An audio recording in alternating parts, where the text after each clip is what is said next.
The Greek Theatre is a 5,801-seat, outdoor concert venue located in Griffith Park. Pollstar Magazine has named it North America's best small outdoor venue multiple times.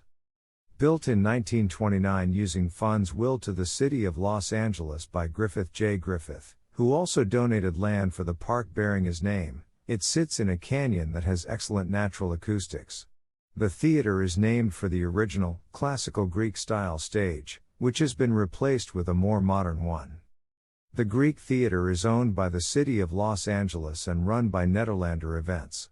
According to their website, recent seasons have included The Who, Sting, Alicia Keys, Pearl Jam, Jose Carreras, The Dave Matthews Band, Tina Turner, Elton John, Santana, The White Stripes, The Gypsy Kings, Jack Johnson, the Russian National Ballet, Paul Simon with a special guest appearance by Sir Paul McCartney, just to name a few.